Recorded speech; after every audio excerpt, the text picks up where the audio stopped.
Tinatapos ka ng mismong pamilya mo. Habang haplos ko ang aking sinapupunan, nagpaplansa para sa kanya, naririnig ko ang halakhak nila sa kabilang kwarto. Pinagtatawanan ang paglasong ginagawa nila sa akin. Baliw na siya. Kunin na natin ang bahay. Bulong ng asawa ko sa kapatid kong Turing. Ngunit nagkakamali sila. Mula sa lason, babangon ako upang bawiin ang akin. Handa na ba silang harapin ang karma? Counting lason pa, Armando. Kapag nabaliw na ng tuluyan si Sundaya, mapapa sa atin na ang buong bahay at ang pera. Siguraduhin mo lang na hindi masyadong halata. Stella, baka may makapansin. Bilis-bilisan mo na ang paghalo niyan sa gatas niya dahil naiinip na akong magkunwaring nag-aalala sa tuwing nagsusuka siya. Ang malamig at patuyang tinig na yon ay tumagos sa manipis na siwang ng hindi nakasapat na pinto. Sa labas ng silid, sa gitna ng malamlam na liwanag ng pasilyo, nakatayo si Sundaya. Sa kanyang kanang kamay ay ang plansang naglalabas ng mainit na singaw. Maingat at puno ng pagmamahal niyang pinapatag ang mga gusot sa paboritong puting polo ni Armando. Ang mismong damit na isusuot, sana nito mamaya para sa pagdiriwang ng kanilang baby shower. Ang kanyang kaliwang kamay ay automatikong nakahaplos sa kanyang bilugang tiyan kung saan tahimik na natutulog ang 6 na buwan nilang anghel. Tila huminto ang pag-ikot ng mundo. Ang hawak niyang plansa ay nagsimulang manginig nang matindi kasabay ng pagkawala ng lakas sa kanyang mga tuhod. Isang mainit at makapal na bara ang mabilis na umakyat at sumakal sa kanyang lalamunan. Hindi siya makahinga. Ang mga salitang narinig niya ay paulit-ulit na umalingaw-ngaw sa kanyang isipan. Binibiyak ang bawat piraso ng kanyang katinuan, lason, gatas, baliw. Kaya pala sa mga nakalipas na buwan ay pakiramdam niya unti-unti siyang inuubos. Ang labis na pagkahapo, kahit wala naman siyang mabigat na ginagawa. Ang mga hibla ng buhok na nakakalat sa kanyang unan tuwing umaga. Ang matinding pag-ikot ng kanyang sikmura na inakala niyang simpleng paglilihi lamang. Madalas niyang haplusin ang kanyang tiyan noon kapag sumasakit ang kanyang mga kasukasuan. Ibinubulong sa kanyang sarili na handa niyang tiisin ang lahat ng hirap ng katawan, maging malusog lamang ang kanyang anak. Inakala niyang ang sanggol sa kanyang sinapupunan ang kumukuha ng kanyang lakas. Hindi niya kailanman naisip na ang mga taong inaalagaan niya araw-araw ang siya palang lihim at unti-unting pumapatay sa kanya. At si Stella, ang babaeng palagi niyang tinatawag na ate, ang taong nagbigay sa kanya ng tirahan noong naulila siya. Laging isinusumbat sa kanya ni Stella sa bawat pagkakataon na kung hindi dahil sa kabutihan nito, ay matagal na siyang nagugutom at namatay sa lansangan.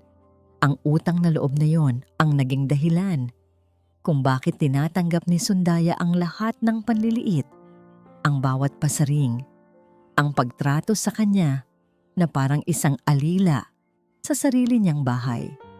Ngayon ay naging malinaw ang lahat.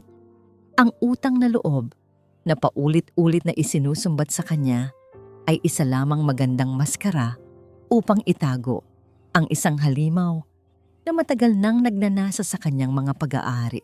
Unti-unting lumalapit ang mabibigat na yabag mula sa loob ng kwarto patungo sa pinto. Papalabas na si Armando. Kasabay ng pagkabigla ay ang matinding takot na sumaklob sa pagkatao ni Sundaya. Kung malaman nilang narinig niya ang lahat, ano ang gagawin nila sa kanya ngayon din? Ano ang gagawin nila sa anak niya? Mabilis niyang itinaas ang kanyang nanginginig na kamay at mariing tinakpan ang kanyang bibig. Kinagat niya ang kanyang sariling palad hanggang sa bumaon ang kanyang mga ngipin sa laman at maramdaman niya ang pait ng dugo upang lamang pigilan ang anumang hikbi na maaring kumawala sa kanyang lalamunan. Ang pinakamasidhing kirot ay hindi ang umiyak ng malakas, kundi ang mamatay sa sakit nang walang sino mang nakakarinig. Ang mainit na singaw mula sa plansa ay halos sumunog na sa kanyang braso dahil sa matinding panginginig. ngunit wala siyang maramdamang hapdi sa balat. Ang sakit ay nasa dibdib, tila pinipiga at dinudurog ng dalawang malulupit na kamay. Mahigpit na niyakap ng kanyang kaliwang kamay ang kanyang tiyan. Naramdaman niya ang isang mahinang sipa mula sa sanggol. Isang paalala. Kailangan niyang mabuhay. Hindi siya pwedeng mamatay sa kamay ng mga taksil na ito. Bumukas ang pinto. Bumungad ang liwanag mula sa silid at kasama nito ang matapang na amoy ng mamahaling pabango ng babae. Ang pabango ni Stella na ngayon ay malinaw na nakakapit at nanunuot sa damit ng kanyang asawa. Sinikap ni Sandaya na ituon ang kanyang nanlalabo at nag-iinit na mga mata sa puting polo na pinaplansa, kinokontrol ang bawat paghinga at panginginig ng mga balikat upang huwag magpahalata. Mula sa likuran, naramdaman niya ang pagdampi ng dalawang pamilyar na braso na yumakap sa kanyang baywang. Ang mga bisig na noong una ay akala niyang matibay na kanlungan ay tila naging mga malamig na ahas na pumupulupot sa kanyang katawan, naghihintay lamang ng tamang pagkakataon upang tumuklaw at bumaon ang lason. Ipinatong ni Armando ang baba nito sa kanyang balikat. Ang hininga nito ay tumama sa kanyang leeg. Nagdala ng matinding kilabot sa kanyang gulugod. "Ayos ka lang ba, mahal ko? Bakit parang ang tahimik mo?" Malambing na tanong ng asawa niya. Ang boses nito ay puno ng pagkukunwari na mas nakakasuka pa kaysa sa epekto ng lasong ipinapainom nila sa kanya. Habang nakakulong sa huwad na yakap ng lalaking malapit ng kumitil sa buhay niya, isang tanong ang paulit-ulit na umiikot at sumusugat sa nagdurugong isipan ni Sandaya. Paano ako makakatakas sa impyernong ito kung ang mga mismong demonyo ay ang mga taong pinaglilingkuran ko ng buong pagmamahal? Pinilit ni Sandaya na huminga ng malalim upang pakalmahin ang nagwawalang tibok ng kanyang puso. Dahan-dahan niyang inalis ang pagkakapulupot ng mga braso ni Armando sa kanyang baywang. Ginamit niya ang palusot ng pagbubuntis upang makawala sa nakakapasong yakap na yon. Sinabi niyang bigla siyang nakaramdam ng matinding pagkahilo at pananakit ng balakang, isang idinadahilan na madalas niyang gamitin nitong mga nakaraang araw dahil sa masamang epekto ng lason. Lumayo siya ng ilang hakbang, hindi makatingin ng diretso sa mga mata ng lalaking minsan niyang pinangakuan ng habambuhay na pag-ibig sa harap ng altar. Mula sa silid ay lumabas si Stella. Ang mukha nito ay maaliwalas. May nakapaskil na matamis ng ngiti na kayang linlangin ang sinumang makakita. Sa kanyang mga kamay ay isang baso ng maligamgam na gatas para sa mga nagdadalang tao. Lumapit siya kay Sandaya na tila isang maamong anghel na nag-aalay ng biyaya. "Inumin mo ito, Sandaya," malambing na wika ni Stella habang inilalahad ang baso. "Kailangan mo ng lakas para sa pamangkin ko. Huwag mong pabayaan ang sarili mo. Tandaan mo, utang na loob mo sa akin ang kalusugan mo at ang paggabay ko sa iyo mula nang maulila ka. Kaya ubusin mo ito para sa bata." Tinitigan ni Sandaya ang puting likido sa loob ng baso. Ang kanyang sikmura ay tila umikot at bumaliktad sa matinding pandidiri. Alam niyang sa bawat patak ng gatas na iyon ay nakahalo ang kamatayan na unti-unting pumapatay sa kanya at sa kanyang anak. Ngunit wala siyang laban ngayon. Wala siyang ebidensya na hawak, wala siyang sariling pera, at alam niyang sa sandaling tumanggi siya, ay tiyak na mag-iisip ang dalawang ito ng panibagong paraan upang saktan siya. Kung magpahalata siya ng takot ay baka doon na magtapos ang lahat. Nanginginig ang kanyang mga daliri nang abutin niya ang baso. Ramdam niya ang nagmamasid at naghihintay na mga mata ni Stella at Armando. Sa bawat paglunok niya ay tila may mga pinong bubog na humihiwa sa kanyang lalamunan. Pinilit niyang ubusin ang lason habang nakatingin sa kanya ang dalawang demonyong nagbabalat kayong pamilya. Mga matang may lihim na kislap ng tagumpay habang pinapanood siyang unti-unting mamatay sa harap nila. Nang maubos ang gatas ay mabilis na nagpaalam si Sandaya. Gumagawa ng dahilan na sumasakit na ang kanyang pantog at kailangang gumamit ng palikuran. Mabilis. Ngunit maingat ang kanyang mga hakbang patungo sa banyo. Nang maisara at mailak niya ang pinto, hindi na siya nag-aksaya ng panahon. Lumuhod siya sa harap ng inidoro at ipinasok ang kanyang mga daliri sa loob ng kanyang lalamunan. Pilit niyang inilabas ang lahat ng kanyang ininom. Walang anumang daing o hikbi na lumabas sa kanyang mga labi habang patuloy siyang sumusuka sa matinding hirap. Tanging ang kanyang mabigat na paghinga ang bumabasag sa katahimikan ng banyo. Ang luhang kanina pa niya pinipigilan ay tuluyan ng bumagsak, humahalo sa pait na nalalasahan niya sa kanyang dila.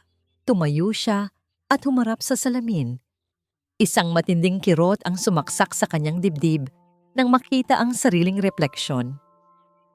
Ang kanyang mukha ay namumutla at lubog ang mga mata na tila isang taong matagal nang naghihirap sa karamdaman. Hinaplos niya ang kanyang buhok at isang kumpol ng mga nipis na hibla ang sumama sa kanyang mga daliri.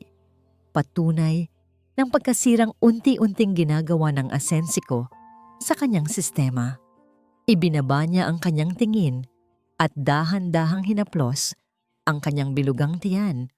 Nararamdaman ang pintig ng isang inosenteng buhay na walang kamalay-malay sa kasamaan ng mundo. "Patawad, anak." Basag na bulong niya sa hangin habang patuloy sa pagpatak ang mga luha. "Patawad kung ipinaparamdam ko sa iyo ang hirap na ito. Ngunit pangako, ililigtas kita. Lalaban si nanay para sa iyo kahit anong mangyari."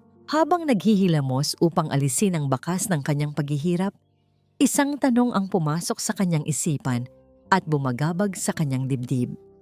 Kung pilit na kinukuha at pinapapirmahan ni Armando ang mga dokumento ng bahay, saan nito inililihim ang tunay na titulo ng lupa na nag-iisang pamana ng kanyang ina?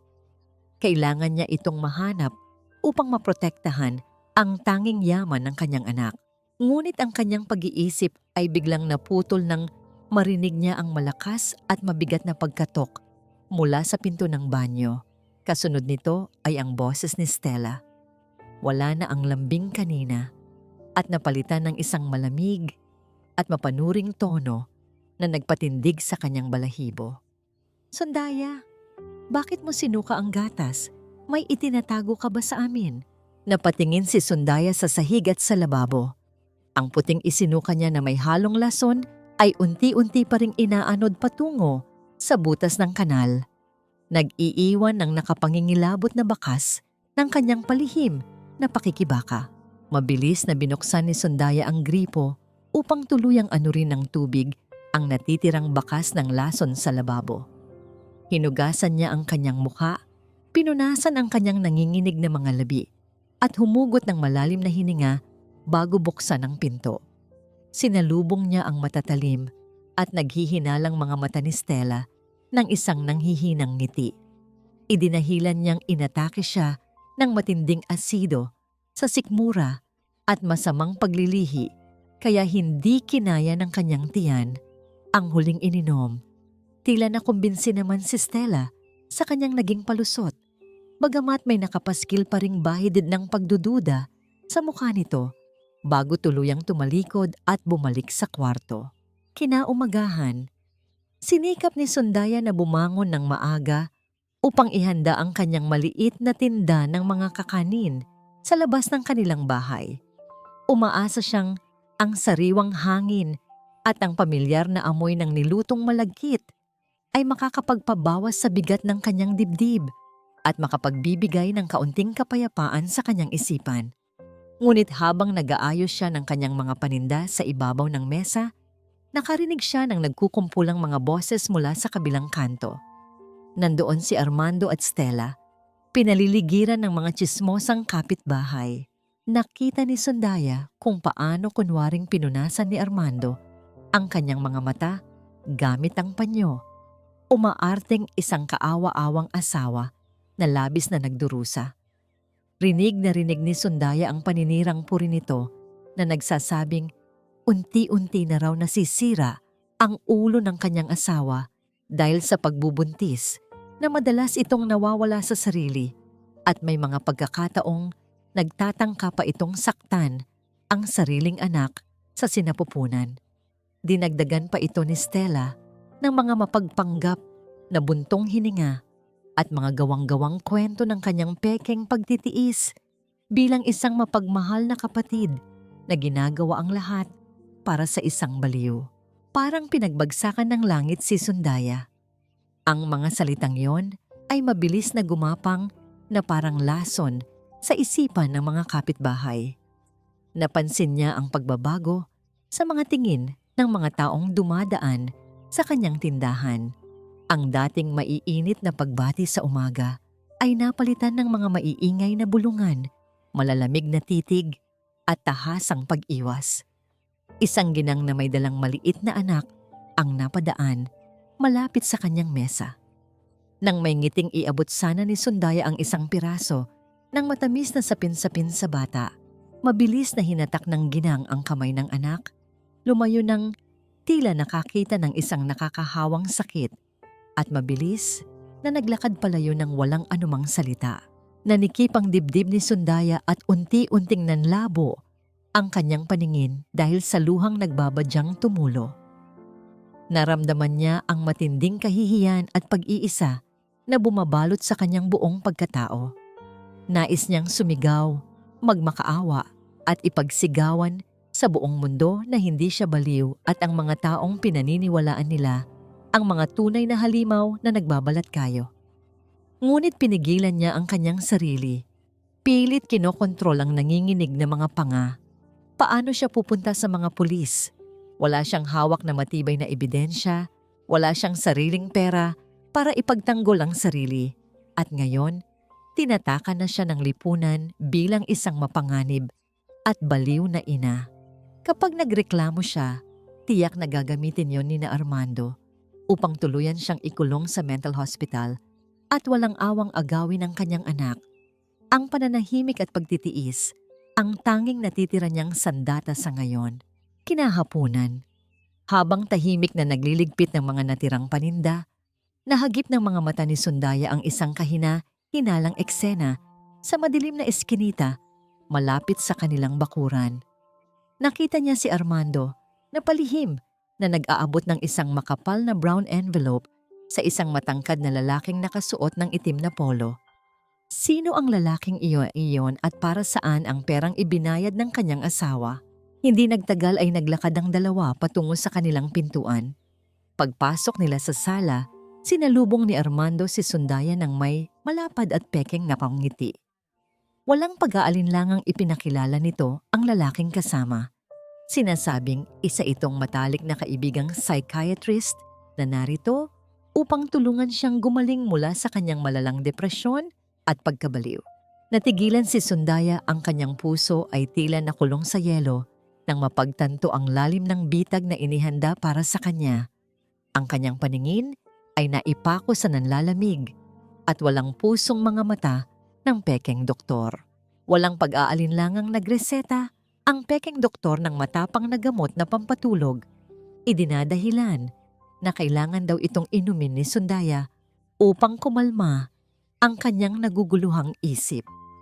Pinanood ni Stella nang may mapanuring mga mata ang pagsubo ni Sundaya ng tableta kasabay ng isang basong tubig. Ngunit sa ilalim ng mapanlinlang na pagsunod, itinaas ni Sundaya ang kanyang dila upang itago roon ang gamot. Nang makalabas ang dalawa sa kwarto at maiwang mag-isa si Sundaya, mabilis niyang idinura ang basa at mapait na tableta. Maingat niya itong isiningit sa maliit na punit sa gilid ng kanyang kutsyon, kung saan naroon din ang ilang mga naunang gamot na palihim niyang hindi ininom. Pagsapit ng kalagitnaan ng gabi, nang mabalot na ng tahimik at malalim na pagtulog ang buong kabahayan, maingat na bumangon si Sundaya. Ang lamig ng sahig ay tumagos sa kanyang mga paa habang dahan-dahan siyang naglalakad palabas ng kwarto. Bago siya tuluyang bumaba papuntang kusina, nahagip ng kanyang paningin ang nakabukas na bag ni Armando sa ibabaw ng mesa sa sala. May isang dokumentong nakausli roon Nang silipin niya ito, sa tulong ng malamlam na sinag ng buwan mula sa bintana, nakita niya ang isang bagong kontrata ng life insurance na nakapangalan sa kanya bilang insured at si Armando ang nag-iisang benepisyaryo. Isang malamig na kaba ang gumapang sa kanyang dibdib. Bakit kukuha ang asawa niya ng napakalaking insurance para sa kanya ngayon? Gayong alam nitong buntis siya at pinalalabas nilang baliw. Ang sagot ay malinaw at nakakakilabot. Pinaghahandaan na nila ang nalalapit at inaasam nilang pagkamatay niya. Pinilit niyang iwaksi muna ang takot at nagpatuloy sa pagbaba patungo sa madilim na kusina. Layunin niyang mahanap ang mismong lasong ginagamit nila upang patunayan ang kanilang kasamaan. Nanginginig ang kanyang mga kamay habang maingat at walang ingay niyang binubuksan ang bawat pinto ng kabinet.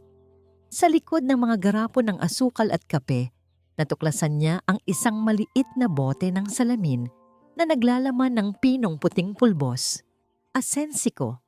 Maingat niyang binuksan ito at naglagay ng kaunting pulbos sa isang maliit na plastik na nakahanda sa kanyang bulsa, isang piraso ng ebidensya na kanyang itatago na parang sariling buhay.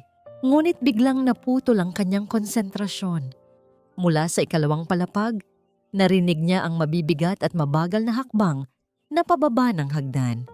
Pababa si Stella upang uminom ng tubig. Mabilis na nagtago si Sundaya sa puwang sa ilalim ng madilim na lababo. Habang nakasalampak sa malamig na sahig at pilit na pinipigilan ang sariling paghinga, dahan-dahan niyang hinaplos ang kanyang bilugang tiyan. Sa gitna ng matinding takot na tila lalamon sa kanya ng buo, ginawa niyang angkla ang bawat munting paggalaw ng kanyang anak sa sinapupunan. Humugot siya ng lakas sa kaisipang hindi lamang sariling buhay ang kanyang ipinaglalaban, kundi ang inosenteng kaluluwang umaasa at kumakapit sa kanya. Ngunit sa hindi inaasahang pagkakataon, isang matinding paninigas at kirot ang biglang humapdi sa kanyang tiyan.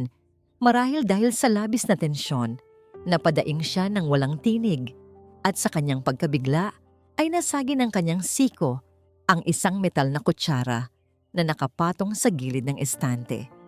Ang kutsara ay nahulog at tumama sa sahig na gawa sa kahoy, lumikha ng isang matagining na alingaw-ngaw na bumasag sa katahimikan ng gabi. Ang mga yabag ni Stella ay biglang huminto nang mismong sa tapat ng pinto ng kusina. Nakatutok ang mga mata ni Sundaya sa kutsarang metal na nag-iisa at nakahandusay sa lapag. Mabilis na nag-isip si Sundaya habang ang mga yabag ni Stella ay papalapit ng papalapit sa pintuan ng kusina. Sa tulong ng malamlam na liwanag ng buwan, nahagip ng kanyang mga mata ang isang pusang gala na nakapasok mula sa awang ng bintana.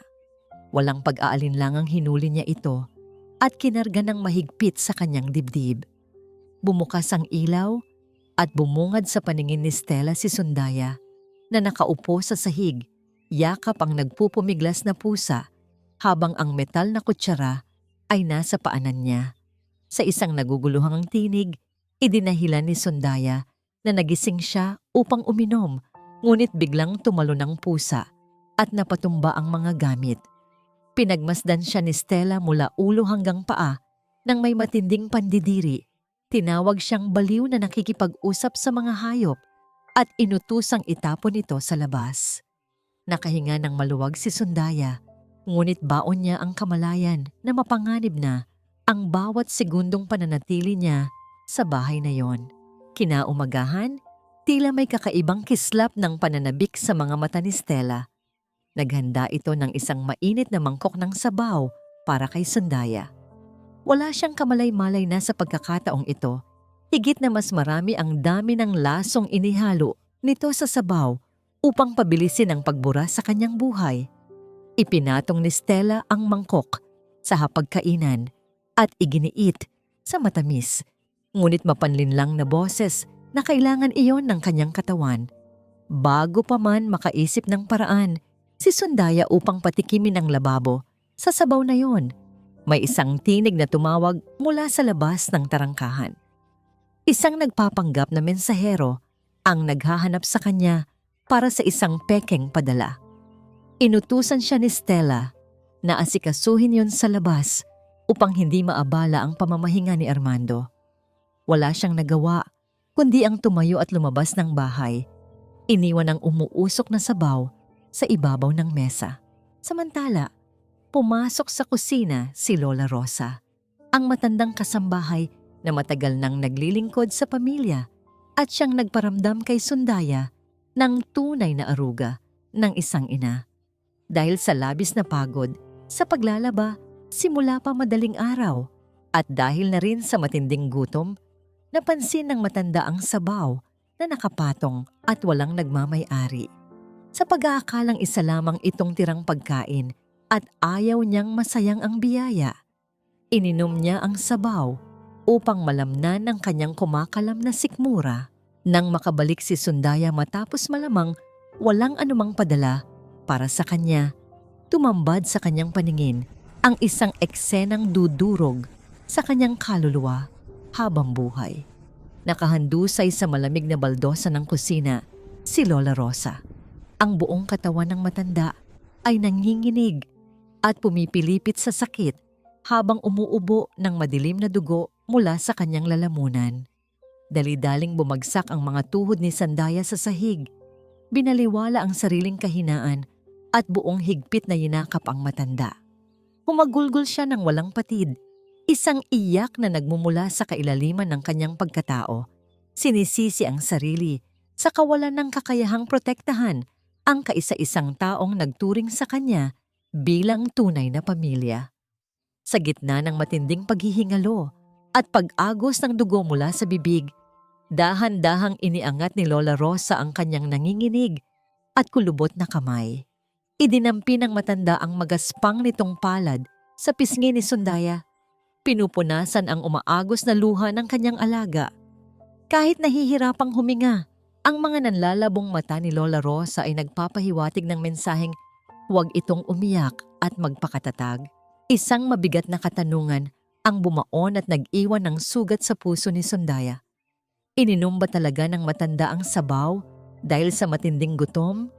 O nalaman nitong may lason ng pagkain at sadyang isinakripisyo ang sariling buhay upang mailigtas siya?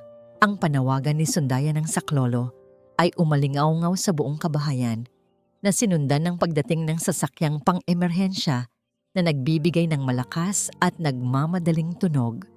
Ang matulis na ingay ng sirena ay tila humihiwa sa naguguluhang utak ni Sundaya.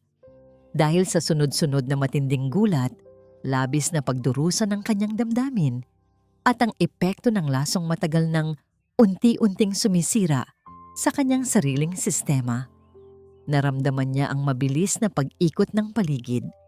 Unti-unting nagdilim ang kanyang paningin hanggang sa mawalan ng lakas ang kanyang mga binti at tuluyan siyang bumagsak na walang malay sa tabi ng dugo ang katawan ni Lola Rosa.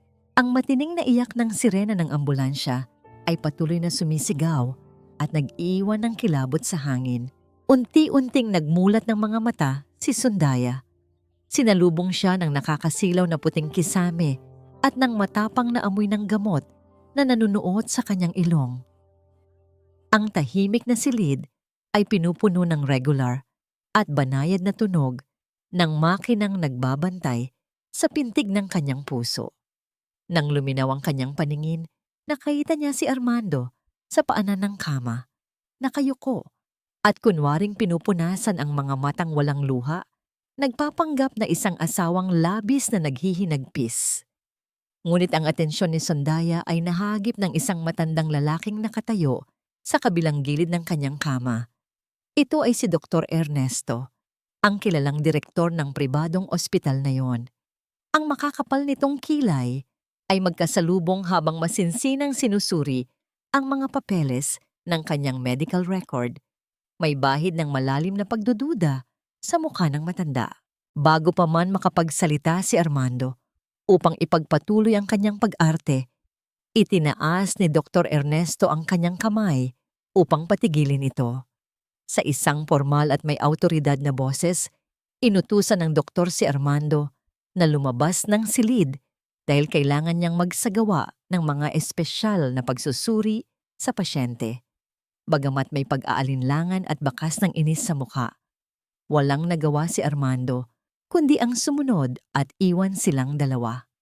Nang sumara ang pinto, dahan-dahang lumapit ang doktor at pinihit ang kandado. Sinisigurong walang sino man ang maaaring makaistorbo sa kanila. Lumapit si Dr. Ernesto sa gilid ng kama. Ang kanyang awtoridad kanina ay napalitan ng isang napakalambot at nag-aalalang tingin na tila nagmamasid sa isang sariling anak. Tinitigan niya ng diretso ang mga pagod na mata ni Sundaya, humugot ng malalim na hininga, at binitawan ang mga salitang matagal nang bumabagabag sa isip ng babae. Sinabi ng doktor ng walang paligoy-ligoy, "May naglalason sa'yo, Ija." Asensiko. Tila gumuho ang ang makapal na pader na matagal nang itinayo ni Sundaya upang itago ang kanyang pagdurusa. Ang mga salitang iyon ang naging susi upang makawala ang lahat ng kanyang pinipigil na emosyon. Bigla siyang napahagulgol, isang iyak na nanggagaling sa pinakailalim ng kanyang sugatang kaluluwa. Wala na siyang itinago. Sa pagitan ng matitinding hikbi, inilabas niya ang lahat ng katotohanan, ang panloloko ng kanyang asawa, ang pagtataksil ng kanyang kapatid-kapatiran, at ang araw-araw na pagpapahirap sa kanya sa loob ng sariling pamamahay. Habang patuloy siyang umiiyak, marahang inabot ni Dr. Ernesto ang kanyang nanginginig na kamay na tadtad ng mga bakas ng karayom. Ang simpleng paghawak na yon ay naghatid ng isang pambihirang init na dumaloy sa buong pagkatao ni Sandaya. Isang kakaibang pakiramdam ng kapayapaan at kalinga na matagal na niyang hinahanap mula nang siya ay maulila. Tila may isang di nakikitang sinulid na nag-uugnay sa kanilang dalawa. Isang lukso ng dugo na nagbibigay sa kanya ng panibagong lakas upang mabuhay. Habang pinagmamasdan at pinapatahan siya ng matandang doktor, isang malaking katanungan ang naglalaro sa isipan. Bakit tila hindi maalis ang paningin ni Dr. Ernesto sa lumang kwintas na may letrang S na nakasabit sa leeg ni Sundaya? Ang mga mata ng matanda ay may nakatagong lungkot at pagkamangha na tila may nakitang isang mahalagang bahagi ng kanyang nakaraan. Ngunit ang tahimik nilang pag-uusap ay biglang nabulabog ng marahas at mabibigat na paghampas mula sa labas ng pinto. Ang boses ni Armando ay umaalingaw-ngaw sa buong pasilyo, puno ng galit at pagmamadali. Sumisigaw ito, iginigiit sa doktor na ilalabas na niya ang kanyang baliw na asawa dahil siya ang may buong karapatan dito. Sa kabilang banda ng pinto, mahigpit na hawak ni Armando ang isang opisyal na dokumento para sa agarang paglipat ni Sandaya patungo sa isang pasilidad ng mga may seryosong sakit sa pag-iisip. Hinarap ni Dr. Ernesto ang nakasarang pinto kung saan patuloy na umaalingaw-ngaw ang marahas na paghampas ni Armando. Binuksan niya ito ng bahagya, sapat lamang upang makita ang kanyang awtoridad.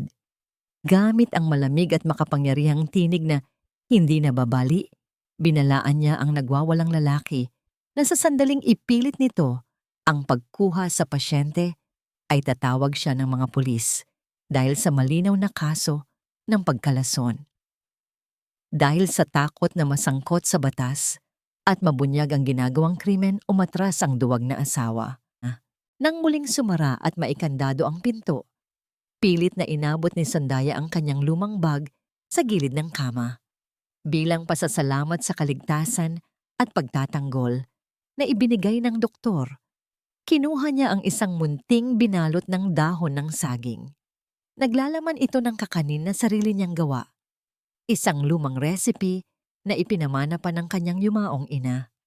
May kaba niyang inialok ito sa matanda na siyang tanging nakaintindi sa kanyang paghihirap. Marahang kinagat ng doktor ang kakanin. Sa unang tikim pa lamang ay tila huminto ang pag-ikot ng kanyang mundo.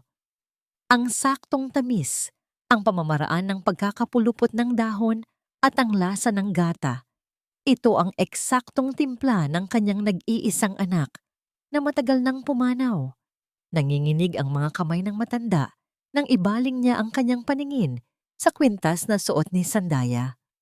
Sa isang basag na boses, nakiusap siyang makita nang malapitan ng gintong palawit na may letrang S. Nang maisalin sa palad ng doktor ang kwintas, hinaplos niya ang likuran nito kung saan may napakaliit na ukit na siya mismo ang nagpasadya. 25 taon na ang nakalilipas. Umagos ang saganang luha mula sa mga mata ng magiting na doktor. Ipinaliwanag niyang ang letrang S ay hindi nangangahulugang Sunday. Ito ay kumakatawan sa pangalang Serafina, ang kanyang nawawalang anak. Si Sandaya ang kaisa-isa at matagal na niyang hinahanap na apo. Hindi makapaniwala si Sandaya. Ang matagal na niyang dinadalangin na magkaroon ng tunay na pamilyang magmamahal sa kanya nang walang hinihinging kapalit ay nasa harap na niya ngayon.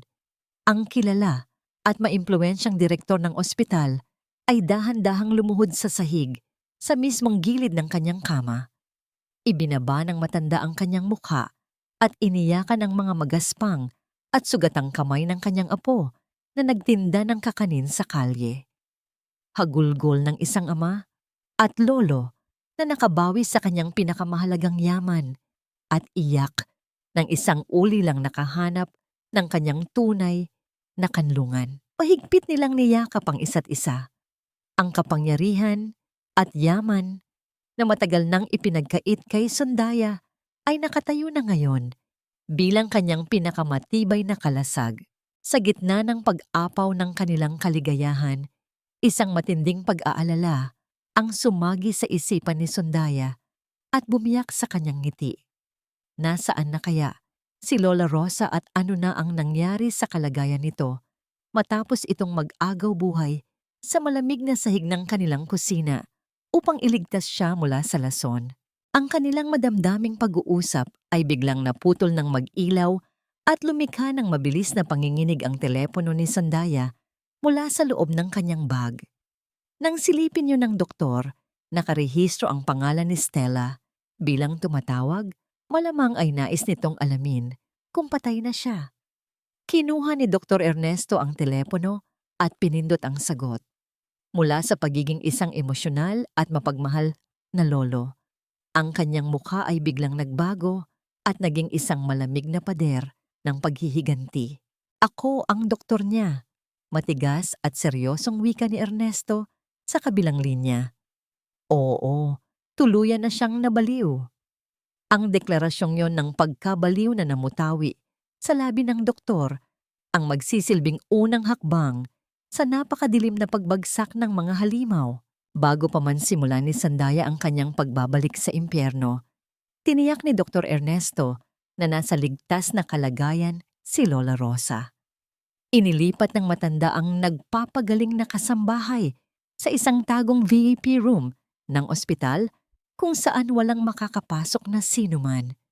Nang mabatid ni Sandaya na ligtas at nasa mabuting kamay ang kanyang pangalawang ina, naging buo ang kanyang loob para sa mapanganib na hakbang na kanilang gagawin. Bago siya tuluyang umalis pabalik sa kanyang bahay, ikinabit ni Ernesto sa loob ng kwelyo ng kanyang duster ang isang napakaliit na kagamitang kumukuha ng boses na kasing liit lamang ng isang itim na butones. Mahigpit na ipinaalala ng kanyang lolo na hayaan niyang magdiwang ang mga kalaban dahil ang mismong kayabangan nila ang magiging susi sa kanilang sariling pagbagsak. Pagkababa pa lamang mula sa sasakyan sa tapat ng kanilang bakuran, sinimulan na ni Sandaya ang kanyang pinakamahalagang pag-arte. Ginulo niya ang kanyang mahabang buhok, ibinagsak ang kanyang mga balikat, at pinanatiling blanko at walang emosyon ang kanyang mga mata. Nang salubungin siya ni Armando at Stella sa sala, nakita niya ang mabilis na pagpapalitan ng makahulugang tingin ng dalawa. Dahil sa kumpirmasyon mismo ng kinikilalang doktor na siya ay tuluyan ng nasiraan ng bait, bunga ng matinding trauma, inakala ng dalawang taksil na sila ay ganap ng nagwagi. Wala na silang nakikitang banta sa isang babaeng inakala nilang Hindi na makakilala sa kanyang sarili. Naging mas mapangahas at walang hiya ang dalawa sa mga sumunod na araw.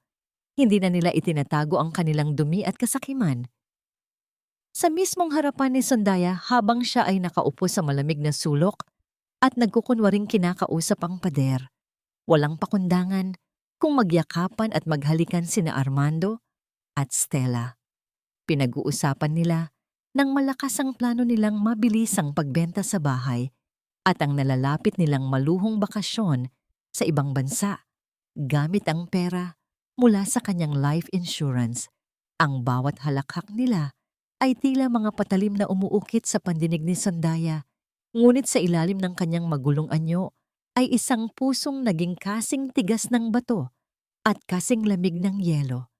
Hinayaan niya silang magpakasaya at lunurin ang sarili sa ilusyon ng tagumpay dahil titiyakin niyang ito na ang kanilang mga huling araw ng paghalakhak. Sa tuwing sasapit ang oras ng pagkain, lalong lumalabas ang tunay at malupit na kulay ni Stella na matagal nitong ikinubli sa likod ng maamong mukha. Isang tanghali, inilapag ni Stella ang plato ng kanin at ulam sa hapag. Ngunit bago pa man ito maabot ni Sandaya, sinadya itong itabig ng kanyang kapatid-kapatiran, kaya't nagkalat ang pagkain sa maruming sahig. Gamit ang matinis at mapanlait na boses, sinabihan ni Stella si Sandaya na damputin niyo sa lapag at doon na kumain dahil iyon naman daw ang nababagay sa isang hayop na nawalan ng pag-iisip. Walang imik na lumuhod si Sandaya. Dahan-dahan niyang dinampot ang mga butil ng kanin gamit ang kanyang mga daliri at isinubo ito.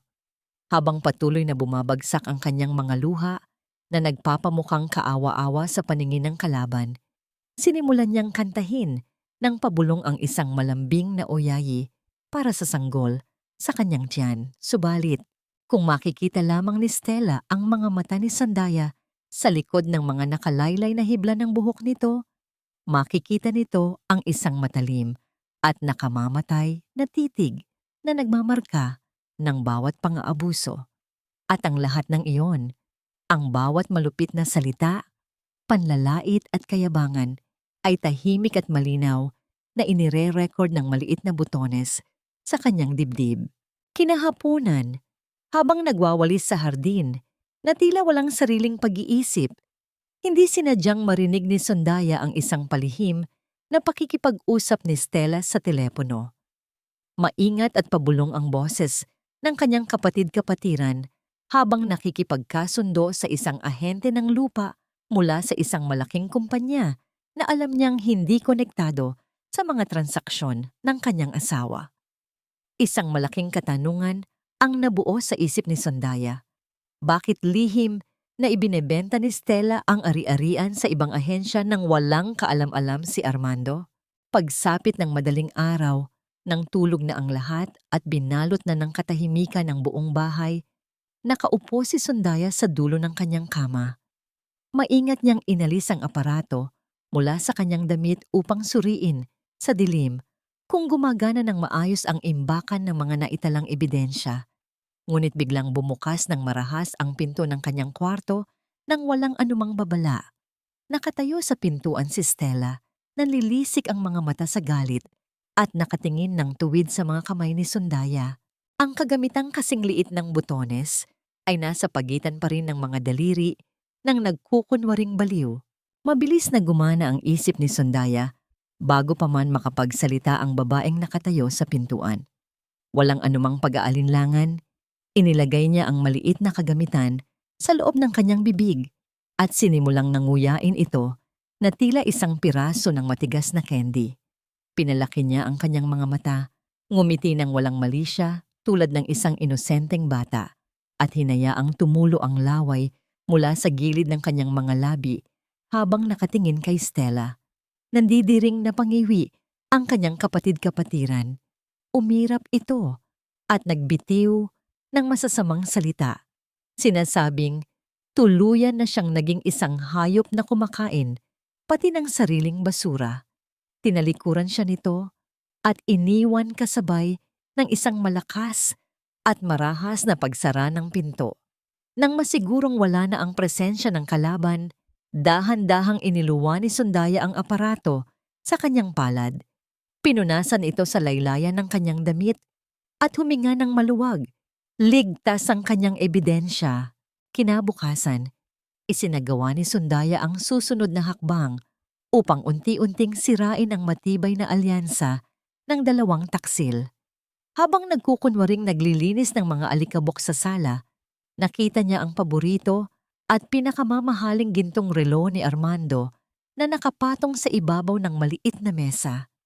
Ang relong iyon ang pinakaiingatan ng kanyang asawa bilang simbolo ng kasakiman at kayabangan nito. Sa kabilang dulo ng sopa ay nakabukas ang mamahaling bag ni Stella. Maingat na kinuha ni Sundaya ang relo at inilagay ito sa pinakasulok ng loob ng bag ni Stella. Isiniksik ng husto sa ilalim ng mga pampaganda at pabango upang hindi agad mapansin. Ilang sandali pa ay lumabas si Armando mula sa banyo. Nagmamadali at halatang balisa habang kinakapa ang kanyang mga bulsa at ang ibabaw ng mesa. Nagsimula itong maghanap, ibinabato ang mga unan sa sahig at binabaligtad ang mga magasin. Nang tanungin nito si Stella kung nakita ang kanyang mamahaling relo, sumagot ang babae nang may inis na wala itong alam. Ngunit dahil sa likas na pagdududa ni Armando at sa lumalaking kawalan nito ng tiwala, pinag-initan nito ang bag ng kinakasama. Kahit anong pagpigil at panunumbat ni Stella, pilit na inagaw ni Armando ang bag at ibinuhos ang laman nito sa ibabaw ng mesa. Kasabay ng pagbagsak ng mga kagamitan ay ang pag-ikot ng gintong relo na kumislap sa ilalim ng liwanag. Nanlaki ang mga mata ni Stella, hindi makapaniwala sa nakikita at pilit na nagpapaliwanag na may naglagay lamang noon doon. Subalit hindi ganoon ang takbo ng isip ni Armando. Alam nitong walang kakayahan ang kanyang asawang baliw na gumawa ng ganoong kapinong panlilinlang. Para kay Armando, isa lamang itong malinaw na patunay ng kataksilan na unti-unti nang nagnanakaw si Stella mula sa kanyang mga ari-arian upang mag-ipon ng pondo at takasan siya. Sumabog ang isang matinding pag-aaway. Umalingaw-ngaw sa buong kabahayan ang malalakas na boses, palitan ng masasakit na salita at mga sumbatan tungkol sa kung sino ang mas may utang na loob at mas may pakinabang sa kanilang masamang plano. Sa isang madilim na sulok ng kanyang kwarto, nakaupo si Sundaya sa malamig na sahig. Habang umaabot sa kanyang pandinig ang mga sigawan at murahan ng 2 taong nagpapahirap sa kanya, isang payapa at banayad na ngiti ang sumilay sa kanyang mga labi. Dahan-dahan niyang tinitiklop ang isang maliit na puting damit para sa sanggol. Hinaplos niya ang malambot na tela at maingat na idinampi ito sa kanyang lumalaking tiyan. Malapit na, anak. Mahinang bulong ni Sundaya sa hangin. Ang kanyang boses ay may halong lamig at matinding pananabik. Malapit na nating makita silang magkawasak. Sila mismo ang tatapos sa isa't isa. Ngunit sa gitna ng kanyang lihim na tagumpay, may isang malaking katanungan ang hindi pa rin niya mahanapan ng kasagutan. Nasaan itinatago ni Armando ang pekeng titulo ng lupa at ang pekeng huling habilin na ipinilit nitong papirmahan sa kanya habang siya ay pinapainom ng mga gamot na pampatulog? Alam niyang hindi ito basta-basta ilalantad ng kanyang asawa. Mamaya-maya pa. Matapos ang matinding pagtatalo na nauwi sa paglayas ni Stella, palabas ng bahay, narinig ni Sundaya ang mabigat na paglakad ni Armando sa pasilyo. Nakadikit ang tenga niya sa pinto at malinaw niyang narinig ang asawa na nakikipag-usap sa telepono. Ang boses nito ay nanginginig sa galit at puno ng determinasyon na ipagkanulo ang sariling kakampi.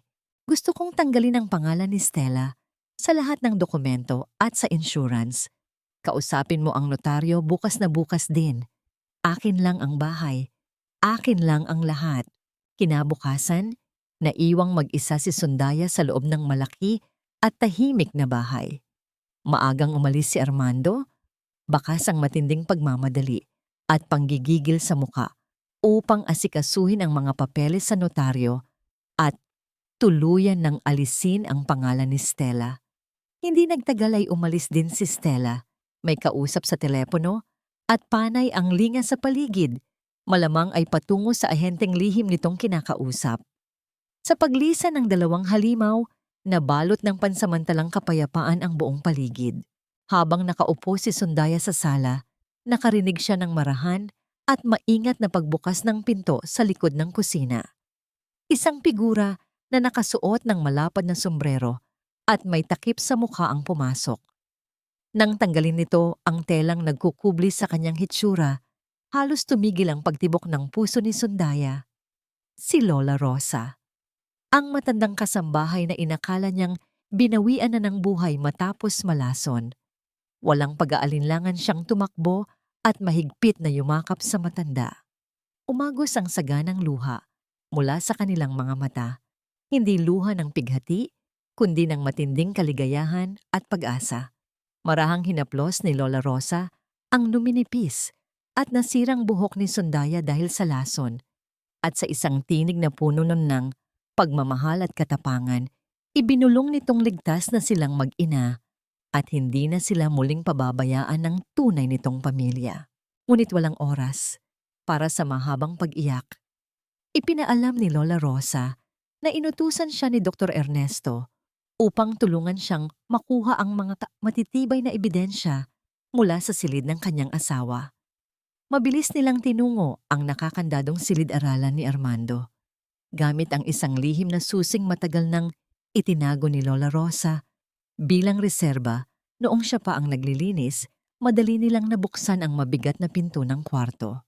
Nagsimula silang maghalungkat sa mga tambak na papeles, binubuklat ang bawat folder sa ibabaw ng mesa. Hindi nagtagal ay tumambad sa kanila ang matibay na patunay, ang pekeng kontrata at titulong nagtataglay ng huwad na pirma ni Sundaya.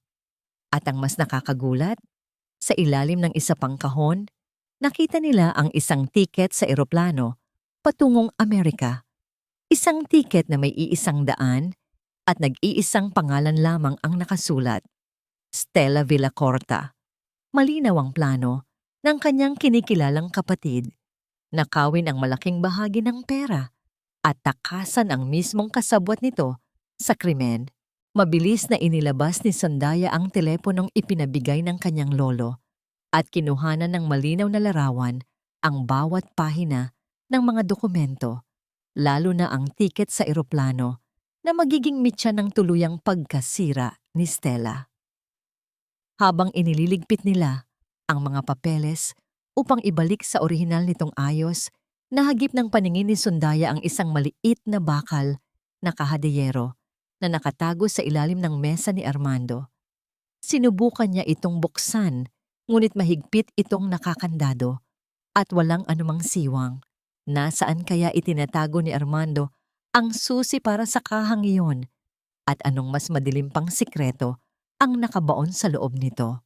Bago pa man siya makapag-isip ng paraan upang mabuksan ito, isang matalim na tunog ng mabilisang pagpreno ng gulong ng sasakyan sa sementadong kalsada ang pumunit sa katahimikan ng umaga. Nakita ni Sundaya mula sa awang ng kurtina na ang sasakyan ni Armando ay nakaparada na sa tapat ng gate. Bumalik ang kanyang asawa dahil marahil ay may nakalimutan itong mahalagang dokumento para sa pagpapatanggal ng pangalan ni Stella. Nanlaki ang mga mata ni Sundaya sa matinding gulat at takot nang marinig niya ang pagbukas ng gate at ang mabigat na yabag patungo sa pintuan ng bahay. Nasa loob pa ng silid si Lola Rosa at bukas ang mga drawer ng mesa. Ang nakapangingilabot na tunog ng pagpasok ng metal na susi at ang mabagal na pag-ikot nito sa siradura ng pangunahing pinto ang hudyat ng nalalapit na panganib. Wala nang oras para magdalawang isip. Bago pa man tuluyang mabuksan ni Armando ang pangunahing pinto, mabilis na tumakbo si Sundaya palabas ng silid-aralan patungo sa sala. Kinuha niya ang isang malaking porselanang plorera at walang awang inihagis ito sa sahig. Ang babasaging bagay ay nagkadurog-durog. Nagkalat ang mga matutulis na piraso sa buong paligid, kasabay ng kanyang malakas at nakakabinging paghalakhak na tila isang taong tuluyan ng nilamon ng pagkabaliw. Bumukas ang pinto at laking gulat ni Armando sa naabutang kalat at pagwawala ng kanyang asawa. Ang atensyon nito ay ganap na naagaw at natuon sa pagkairita kay Sundaya na nagbigay ng sapat at ginintuang pagkakataon upang tahimik na makatakas si Lola Rosa mula sa bukas na bintana ng silid. Dahil sa matinding inis sa dinatnang gulo at pagkaantala sa kanyang mga plano, nawalan ng kontrol si Armando. Lumapit siya ng mabilis, itinaas ang kamay at pinakawalan ng isang napakalakas at mabigat na sampal na dumapo ng buong higpit sa mukha ni Sundaya.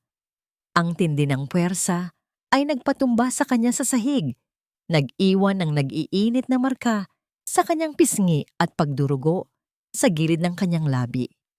Ito na ang huling patak ng kalupitan. Sa sampal na yon, tuluyan nang namatay ang anumang natitirang hibla ng awa, pag-asa o pagmamahal ni Sundaya para sa lalaking pinangakuan niya ng kanyang buhay. Habang nakahandusay at sapo ang kanyang namumulang pisngi, kinabisado niya ang bawat kirot sa kanyang isipan. Isinulat niya sa kanyang kaluluwa ang sakit ng sampal na yon bilang paalala kung bakit hindi siya dapat magpakita ng awa sa mga taong ito. Ngunit upang mapanatili ang kanyang balatkayo, ang kanyang mga mata ay nanatiling blanko. Nagkunwari siyang umiiyak na parang isang musmos na inagawan ng laruan habang nanginginig sa sulok. Pandiriri at galit lamang ang iginanti ng kanyang asawa bago ito nagkulong sa silid. Iniwan siyang nakasalampak sa gitna ng mga basag na porselana. Pagsapit ng gabi, tahimik at nababalot ng matinding tensyon ang sala. Nakaupo si Armando sa sopa, nakahawak sa kanyang noo at nag-iisip ng malalim kung paano isa sa katuparan ang pagtanggal sa pangalan ng kanyang kinakasama. Samantala, si Sundaya ay nakaupo sa lapag hindi kalayuan sa kanya, nagkukunwaring naglalaro. Hawak niya ang isang pirasong papel na sinadya niyang nakawin mula sa mesa ng asawa kaninang umaga.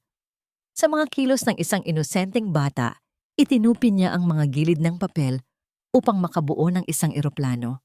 Nang matapos, inihagis niya ito sa hangin. Lumipad ang papel at saktong lumapag sa mismong paanan ni Armando. Inis na pinulot ni Armando ang papel upang itapon sana. Ngunit bago niya ito magawa, ay walang ganang binuklat niya ang mga tupi nito. Nang mabasa niya ang nilalaman, tila umurong ang lahat ng dugo sa kanyang katawan. Isa itong opisyal na tiket sa eroplano patungong Amerika. Isang tiket na may 100 at nakapangalan lamang kay Stella Villacorta. Ang katotohanan ay humampas sa kanyang mukha. Malinaw pa sa sikat ng araw na pinaplano na siyang traidorin, iwanan, at pagnakawan ng mismong babaeng kasabwat niya sa pagpatay. Saktong pagpasok ni Stella mula sa pinto, bit-bit ang kanyang mga pinamili at may mapagmataas na ngiti, wala nang anumang tanong-tanong na sumugod si Armando. Tulad ng isang mabangis na hayop na nasukol at ipinagkanulo, sinakmal ni Armando ang leeg ni Stella. Isinandal niya ito ng mariin sa pader. Ang mga ugat sa kanyang leeg ay lumobo sa galit habang isinisigaw sa mukha ng babae ang mga salita ng pagtataksil at ang patunay ng nakatagong tiket sa eroplano. Pilit na nagpapaliwanag at lumalaban si Stella. Ngunit binalot na ng puot ang isip ng lalaki. Mula sa siwang ng pinto ng kanyang madilim na kwarto, tahimik na pinapanood ni Sundaya ang dalawang demonyong nagpapatayan at sumisira sa isa't isa. Dahan-dahan niyang hinaplos ang namumulang marka ng sampal sa kanyang pisngi. Wala ng luha, wala ng takot.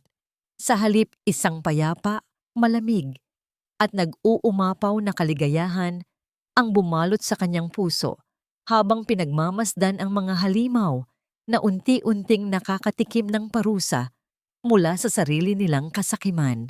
Sa kabilang banda, habang nag-aagawan sa buhay ang dalawang taksil, ano kaya ang detalyado at perpektong inihahanda ni Dr. Ernesto para sa araw ng huling paghuhukom, lalo na't unti-unti nang nalalapit ang kabuwanan ni Sandaya.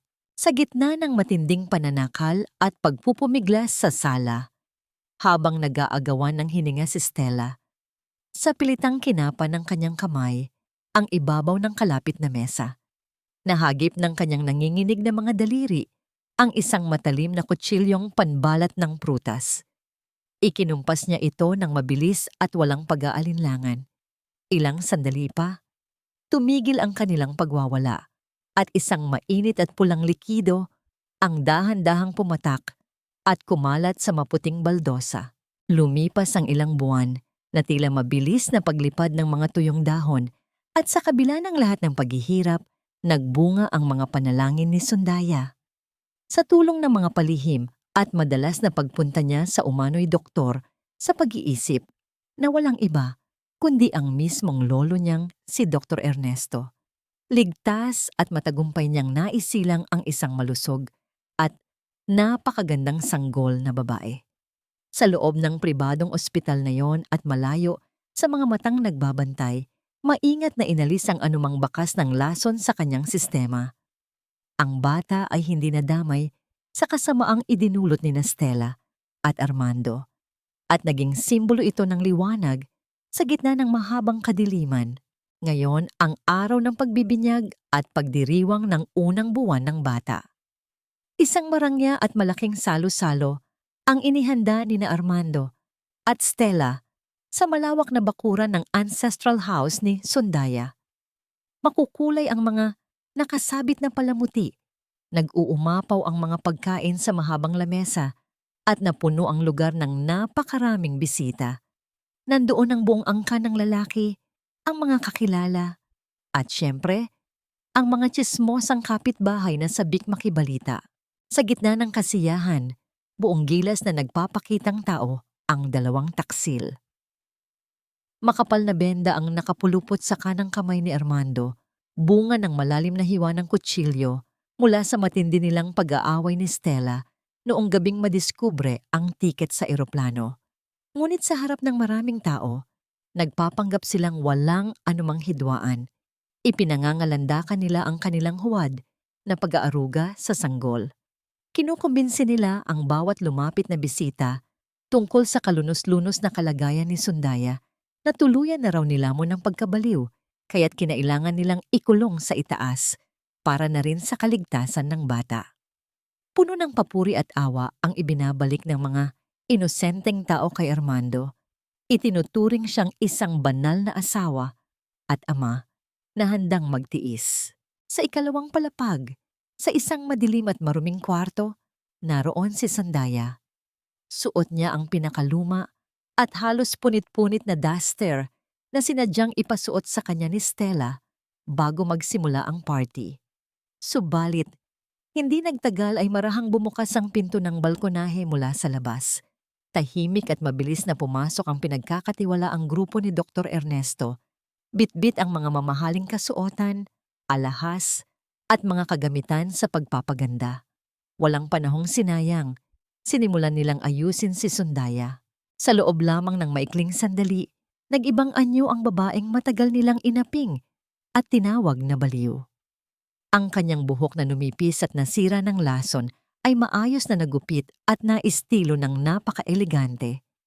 Ang kanyang mukha ay inilawan ng mga pampaganda na nagpalitaw sa dati niyang kagandahan at angking lakas. Suot niya ngayon ang isang napakagarbo at kumikinang na bestidang pula na sumisimbolo sa kanyang tapang.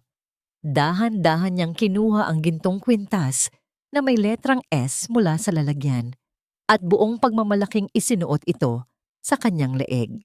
Lumapit si Sundaya sa kuna kung saan tahimik na natutulog ang kanyang inosenteng anak. Dahan-dahan niyang hinaplos ang malambot at namumulang pisngi ng sanggol. Ang kanyang mga mata ay nag-uumapaw sa matinding pagmamahal at determinasyon. Ibinulong niya sa hangin na ang araw na ito ang magiging wakas ng lahat ng kanilang pagtatago. Babawiin nila ang lahat ng ninakaw ng mga halimaw at sisiguraduhin niyang mamumuhay ang kanyang anak na may dangal at malinis na pangalan. Sa ibaba, habang nag-aabang ang lahat sa susunod na mangyayari sa programa, Isang katanungan ang hindi namamalayan ng mga bisita. Sino kaya ang pamilyar ngunit nakakubling anino na tahimik na nakatayo ngayon sa loob ng madilim na silid ng tekniko? Hawak ang mismong aparatong magpapalabas ng katotohanan sa malaking tabing. Unti-unting tumahimik ang paligid nang marinig ng lahat ang marahan, ngunit malakas na pagpalo sa mikropono. Umakyat si Armando sa sentro ng maliwanag na entablado. Puno ng pagkaawa at pighati ang ekspresyon ng kanyang mukha habang tinitingnan ang mga panauhin. Maraming salamat po sa pagdalo ninyong lahat ngayong araw. Wika ni Armando.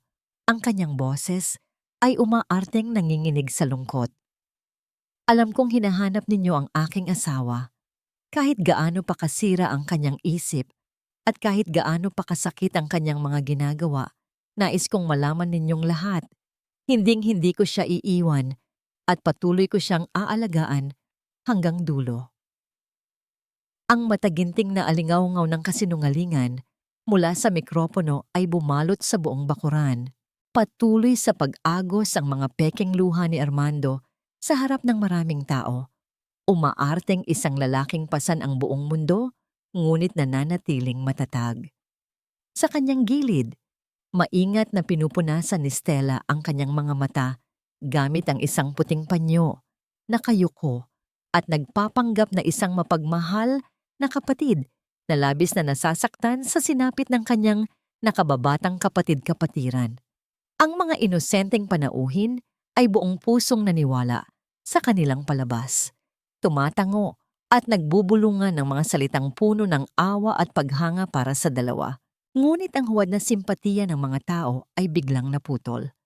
Ang malaking digital na tabing na nasa likuran ni na Armando at Stella, na kanina pa nagpapalabas ng mga masasayang larawan ng binyag ng sanggol, ay biglang nagpatay-sindi. Isang nakakabinging katahimikan ang bumalot sa buong bakuran nang tuluyang magdilim ang tabing. Pagkaraan ng ilang segundo, isang malinaw at pamilyar na boses ang umalingaw-ngaw sa buong lugar mula sa mga malalaking tagapagsalita. Kaunting lason pa, Armando. Kapag nabaliw na ng tuluyan si Sundaya, mapapasatin na ang buong bahay at ang pera. Kasunod nito ay ang boses ni Armando. Malinaw na malinaw at walang anumang bakas ng pagmamahal. Siguraduhin mo lang na hindi masyadong halata, Stella. Bilis-bilisan mo na ang paghalo niyan sa gatas niya. Umalingaw-ngaw rin ang mga kalupitan at pagtawa ni Stella noong pinupulot ni Sundaya ang kanin sa sahig. At ang kanilang mga palihim na usapan tungkol sa pekeng titulo ng lupa at pekeng insurance, ang mga salitang iyon ay humampas sa kamalayan ng bawat panauhing naroon. Ang hangin ay tila nahigop palayo sa buong bakuran. Ang mga bibig na kanina ay nagbibigay ng papuri, ay naiwang nakaawang sa matinding gulat at pandidiri. Ang mga kamag-anak ni Armando ay nagkatinginan, hindi makapaniwala sa demonyong nakatago sa likod ng maamong mukha ng kanilang kadugo. Bago pa man makapagsalita si Armando, o makagawa ng palusot si Stella upang patayin ang tunog mula sa tabing, isang malakas na kaluskos ang nagmula sa direksyon ng pangunahing pintuan ng ancestral house. Bumukas ng maluwang ang malalaking pintuang kahoy. Mula sa dilim ng pasilyo, humakbang palabas sa liwanag si Sundaya. Wala na ang babaeng gusgusin, mukhang may sakit at walang sariling pag-iisip. Suot ang kanyang kumikinang na pulang bestida at ang gintong kwintas. Nakatayo siya ng tuwid na may matalim at nag-aapoy na mga mata. Ang kanyang presensya ay nagpapahiwatig ng yaman, kapangyarihan at buong katinuan ng pag-iisip. Sa kanyang kanang gilid ay nakatayo ng may buong awtoridad si Dr. Ernesto. At sa kanyang kaliwa ay si Lola Rosa na maingat at buong pagmamalaking karga ang natutulog ng tanggol. Isang mainit at nagpupuyos na galit ang mabilis na kumalat sa mga panauhin. Ang mga matatandang kapitbahay at mga ginang na minsang naniwala sa mga paninira ni Stella, ngayon ay tumitingin sa dalawang taksil ng may matinding pandidiri. Isang ginang na nasa unahan ang hindi napigilan ng labis na pagkasuklam. Umingos ito, nagbitiw ng masasamang salita tungkol sa pagiging ahas ng dalawa, at walang atubiling dumura sa damuhan malapit sa kinatatayuan ni Stella bilang tanda ng matinding pagkamuhi. Ang mga tingin ng madla na tila matutulis na sibat ay sabay-sabay na tumusok sa mga kalaban. Nanginig ang buong katawan ni Stella sa halu-halong takot, kahihiyan, at desperasyon nang makita ang libu-libong matang mapanghusga at ang mismong babaeng inakala niyang nagapi na niya sa kanyang pag-aapura na isalba ang sariling imahe at mabaligtad ang sitwasyon. Mabilis niyang inagaw ang mikropono mula sa nakatulalang si Armando. Ang mukha ni Stella ay namumula sa galit at takot habang itinuturo ang daliri kay Sundaya. "Huwag kayong maniwala sa baliw na yan. Ginawa lang niya ang mga boses na yan. Ako ang nagpakain sa kanya nang mamatay ang mga magulang niya. Wala kang utang na loob, Sandaya. Wala kang kwentang tao." Ang mga salitang utang na loob ay malakas na umalingaw-ngaw at nag-iwan ng panginginig sa paligid, umaasang makakakuha ng kakampi. Ngunit isa na lamang itong basag at kaawa-awang pakiusap mula sa isang taong tuluyan ng natalo. Dahan-dahan, ngunit may diin ang bawat hakbang ni Sandaya patungo sa sentro ng entablado. Ang kanyang mga mata ay nanlilisik sa isang malamig, ngunit nag-aapoy na determinasyon. Nang makaharap niya ang nanginginig at namumutlang si Stella, walang anumang pag-aalinlangang itinaas ni Sundaya ang kanyang kamay at pinakawalan ang isang napakalakas na sampal na yumanig sa buong pagkatao ng babae. Ang puwersa ng sampal na yon ay nagpabagsak kay Stella sa sahig, isang pisikal na kabayaran sa lahat ng luhang iniluhan ni Sundaya, sa bawat pangaalipin at sa bawat patak ng lason na pinilit niyang inumin sa ngalan ng maling pagmamahal. Ang utang na loob ay hindi lisensya para pumatay. Matapang at malinaw na sigaw ni Sundaya, ang kanyang boses ay tila kulog na yumanig sa budhi ng lahat ng nakikinig. Ginamit mo ang salitang pamilya upang takpan ang pagiging halimaw mo. Ngayon, tapos na ang pamamayagpag mo. Kasunod ng kanyang makapangyarihang deklarasyon, nagpatuloy ang pagpapalabas ng mga katibayan sa malaking tabing. Bumulaga sa paningin ng madla ang mga nakuhang larawan ng mga pekeng titulo ng lupa, ang huwad na kontrata ng insurance at ang isang panig na tiket sa eroplano ni Stella patungong Amerika na nagpapatunay ng balak nitong pagtataksil at pagtakas. Higit sa lahat, ipinakita ang opisyal at selyadong resulta ng pagsusuri ng dugo ni Sandaya mula sa ospital na malinaw na nagpapahiwatig ng nakamamatay na antas ng asensiko sa kanyang sistema. Wala nang natirang puwang para sa anumang kasinungalingan o pagpapalusot. Nang makita ni Armando na wala na siyang anumang lusot at gumuho na ang kanyang mga plano, mabilis na naglaho ang kanyang huwad na katapangan. Bumagsak ang kanyang mga tuhod sa matigas at sementadong sahig. Sa isang kaawa-awa at kaduwagang paraan, gumapang siya patungo kay Sandaya. Pilit niyang niyakap ang mga binti ng kanyang asawa habang humahagulgol at nagmamakaawa. Wala siyang kahihiyang ibinunton ang buong sisi kay Stella. Isinisigaw na nabulag lamang daw siya sa mga kasinungalingan at pangaakit nito, kaya nagawa niyang sakta ng sariling pamilya. Tiningnan lamang siya ni Sundaya ng may matinding pandidiri at pagkasuklam. Dahan-dahan at mariin niyang inalis ang pagkakakapit ng nanginginig na mga kamay ng lalaki. Inilalayo ang kanyang sarili na tila umiiwas sa isang nakakahawang sakit. Mula sa likuran, humakbang pasulong si Dr. Ernesto upang magbigay ng panghuling hatol. Gamit ang kanyang boses na puno ng awtoridad at kapangyarihan, ipinahayag ng matanda sa harap ng buong karamihan na ang babaeng matagal nilang inapi at tinawag na baliw ay walang iba kundi si Sundaya Valdez. Siya ang nawawalang apo at nag-iisang tagapagmana ng ospital at ng buong kayamanan ng angkan ng mga Valdez. Ang katotohanan ito ay tuluyang nagpabagsak sa anumang natitirang kayabangan ng dalawang taksil. Isang kumpas ng kamay ng matanda at mula sa labas ng malaking tarangkahan, mabilis na pumasok ang mga nakapormang pulis. Agad na pinusasan sina Armando Ossory at Stella. Nagpupumiglas, sumisigaw, at patuloy na nagsisisihan ang dalawa habang pilit silang kinakaladkad palabas ng mga alagad ng batas. Ang mga bisita at kamag-anak na kanina lamang ay nagbibigay sa kanila ng papuri. Ngayon ay nagbabato ng mga nakakapasong salita ng pagkasuklam. May mga lumapit upang isigaw sa kanilang mga mukha ang salitang mamamatay tao, habang ang iba ay nambato ng mga nilamukos na panyo at tirang pagkain. Ipinaparamdam sa dalawa ang pinakamasidhi at pinakanararapat na kahihiyan bago sila isakay sa sasakyan ng mga pulis.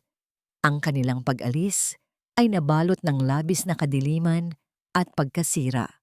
Hindi na nag-aksaya ng kahit isang segundo si Sundaya upang lingunin pa ang pagkawala ng mga taong nagpahirap sa kanya.